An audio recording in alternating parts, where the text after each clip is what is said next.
everyone, welcome back to Rewind. Rewind is a part of our activity ACM Kickstarter, wherein we promote continuous learning during this quarantine. I'm your host for today, Brielle, giving you your dose of fundamental concepts in programming. Today's episode of Rewind is all about front-end development and back-end development, explained like you're 5. So let's get started. What is front-end development? What we typically call the front end of the website is the user interface. Basically, these are the texts, images, buttons, and views that you see on your screen. These are used for interacting with the website or its services.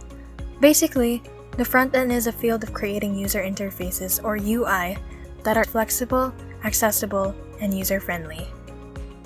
What are the tools that you will be needing for front-end development? First, we have Hypertext Markup Language, or HTML, which helps create the UI elements on the screen. Second, we have the Cascading Style Sheets, or CSS, which is a set of rules for your UI elements, including the font, spacing, and the colors. Basically, it's for styling your UI. Lastly, we have JavaScript. This can also create elements on the screen through libraries. It can handle events such as button clicking happening on screen, and most importantly, it sends and receives data from the back end. To remember these easily, think of HTML as a stick figure, a skeleton. Then, with CSS, you add a hair, a nose, and more details. Then with JavaScript, you add abilities to it, like walking, sitting, and jumping. What is backend development? Backend development is the logic of a website. It creates components and features that are indirectly accessed by a user through the front end. Basically, these are the things behind the curtains that make everything run. These might be things like storing and organizing data, and creating algorithms and complex logics that make things work on the front end. Backend is not specific to any platform, and in fact, it serves more of a foundation for whatever platform is used on top of it. Backend involves two types of languages. One is the server-side language that helps with the communication of the backend and the front end. Commonly used are Python, Java, Ruby, PHP, and JavaScript.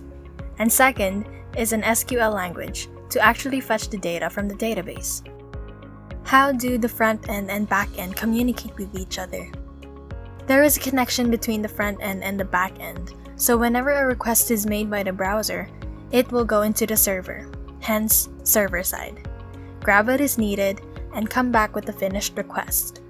Now, this connection is what we call as API, or Application Program Interface, and this is very useful. To further understand this, think of when you are going to a fine dining restaurant.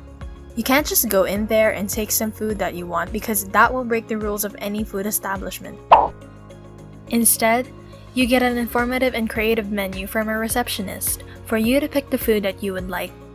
That is our user interface, or the front end. This makes the transaction safe and user-friendly. You look at the menu, tell the waiter which is your API, your order, and the waiter sends it to the chef, which is our back end, to cook the food.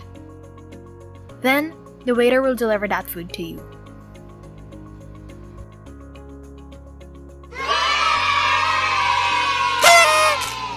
This is front-end and back-end development, and that is it for today's episode of Rewind. I hope you guys enjoyed that video. Give this video a thumbs up and comment down below and click subscribe for more videos like this. We will see you guys in the future videos of Rewind. Bye-bye!